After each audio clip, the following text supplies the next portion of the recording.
Let me begin this evening by expressing my gratitude to the American people for your outpouring of love and support following the assassination attempt at my rally on Saturday.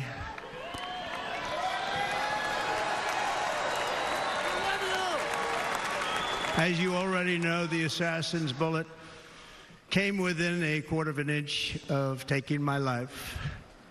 So many people have asked me, what happened? Tell us what happened, please. And therefore, I will tell you exactly what happened, and you'll never hear it from me a second time because it's actually too painful to tell. It was a warm, beautiful day in the early evening in Butler Township in the great Commonwealth of Pennsylvania. Music was loudly playing, and the campaign was doing really well. I went to the stage, and the crowd was cheering wildly. Everybody was happy. I began speaking very strongly, powerfully, and happily, because I was discussing the great job my administration did on immigration at the southern border. We were very proud of it.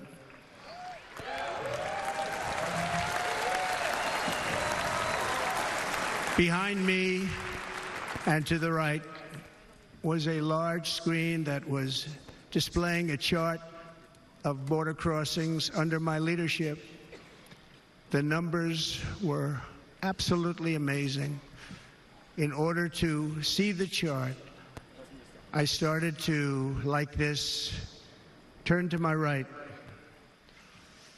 and was ready to begin a little bit further turn, which I'm very lucky I didn't do, when I heard a loud whizzing sound and felt something hit me really, really hard on my right ear. I said to myself, wow, what was that? It can only be a bullet. And moved my right hand to my ear, brought it down. My hand was covered with blood, just absolutely blood all over the place. I immediately knew it was very serious, that we were under attack, and in one movement proceeded to drop to the ground. Bullets were continuing to fly as very brave Secret Service agents rushed to the stage, and they really did. They rushed to the stage.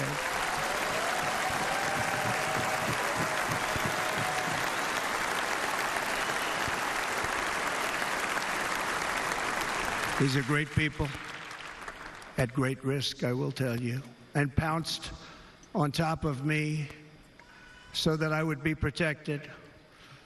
There was blood pouring everywhere, and yet, in a certain way, I felt very safe because I had God on my side. I felt that.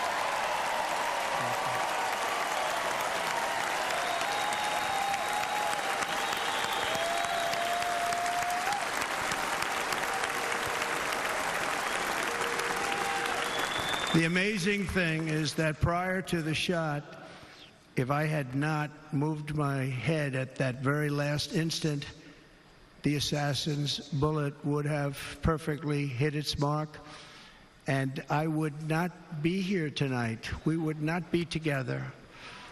The most incredible aspect of what took place on that terrible evening in the fading sun was actually seen later.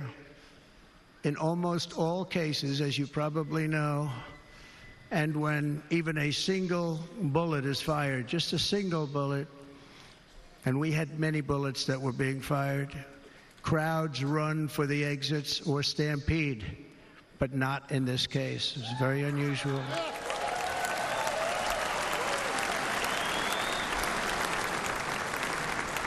This massive crowd of tens of thousands of people stood by and didn't move an inch. In fact, many of them bravely but automatically stood up looking for where the sniper would be. They knew immediately it was a sniper.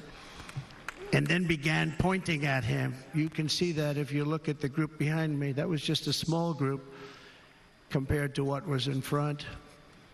Nobody ran, and by not stampeding, many lives were saved. But that isn't the reason that they didn't move. The reason is that they knew I was in very serious trouble. They saw it. They saw me go down. They saw the blood and thought, actually most did, that I was dead. They knew it was a shot to the head. They saw the blood.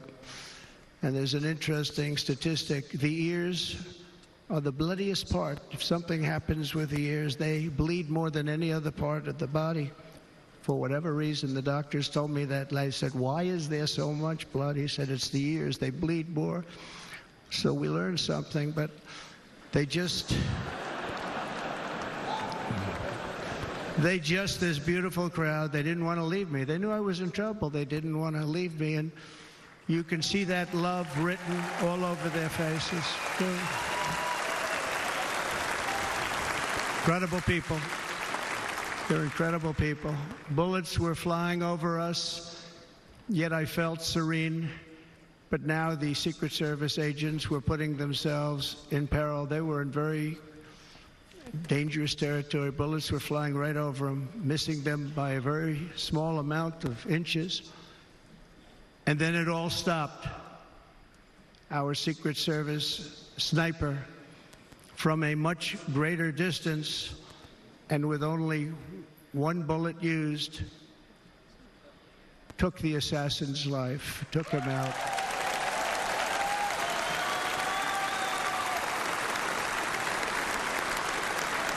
I'm not supposed to be here tonight. Not supposed to be here. Yes, you are. Yeah.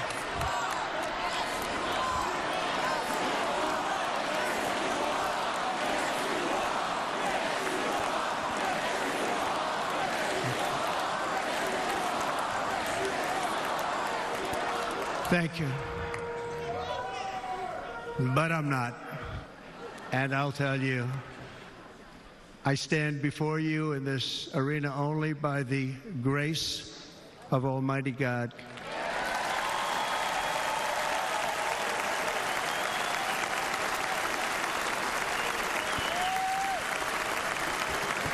In watching the reports over the last few days, many people say it was a providential moment. Probably was. When I rose, surrounded by Secret Service, the crowd was confused because they thought I was dead, and there was great, great sorrow. I could see that on their faces as I looked out. They didn't know I was looking out. They thought it was over. But I could see it. I wanted to do something to let them know I was okay.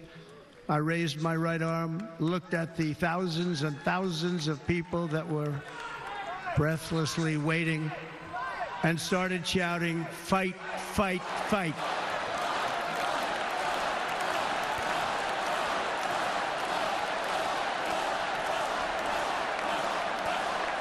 Thank you. Once my clenched fist went up, and it was high into the air. You've all seen that. The crowd realized I was okay and roared with pride for our country like no crowd I have ever heard before. Never heard anything like it. For the rest of my life, I will be grateful for the love shown by that giant audience of patriots that stood bravely on that fateful evening in Pennsylvania. Tragically, the shooter claimed the life of one of our fellow Americans, Corey Comparator. Unbelievable person, everybody tells me. Unbelievable. And seriously wounded, two other great warriors. Spoke to them today. David Dutch and James Copenhaver. Two great people. I also spoke to all three families of these tremendous people. Our love and prayers are with them, and always will be. We're never going to forget them. They came for a great rally. They were serious Trumpsters, I want to tell you. They were serious Trumpsters, and still are. But Corey, unfortunately, we have to use the past tense. He was incredible. He was a highly respected former fire chief, respected by everybody. Was accompanied by his wife, Helen, incredible woman. I spoke to her today, devastated, and two precious daughters.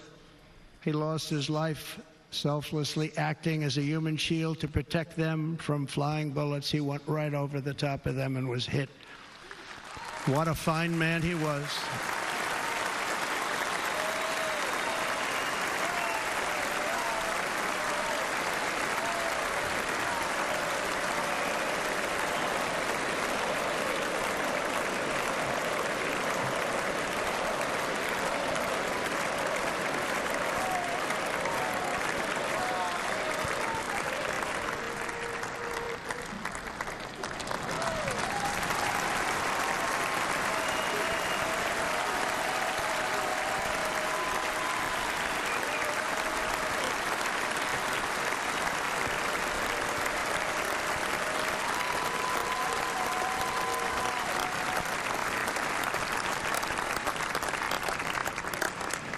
I want to thank the fire department and the family for sending his helmet, his outfit, and it was just something, and they're going to do something very special when they get it. But we did something which cannot match what happened, not even close. But I am very proud to say that over the past few days, we've raised $6.3 million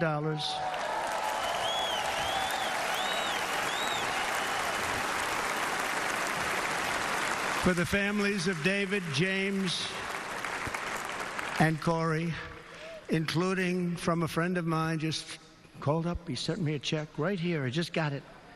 $1 million from Dan Newland. Thank you, Dan.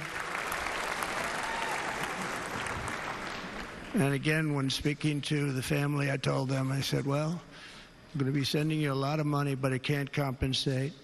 They all said the same thing. You're right, sir. We appreciate so much what you're doing, but nothing can take the place in the case of Corey. And the other two, by the way, they were very, very seriously injured, but now they're doing very well. They're going to be okay. They're going to be doing very well.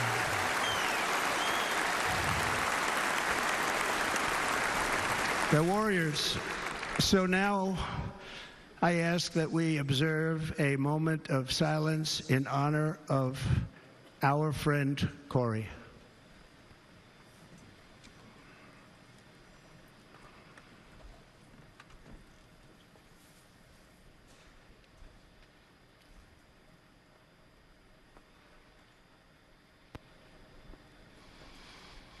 There is no greater love than to lay down one's life for others.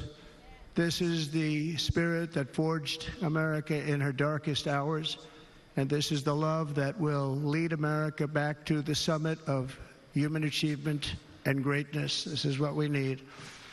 Despite such a heinous attack, we unite this evening more determined than ever. I am more determined than ever, and so are you. So is everybody in this room.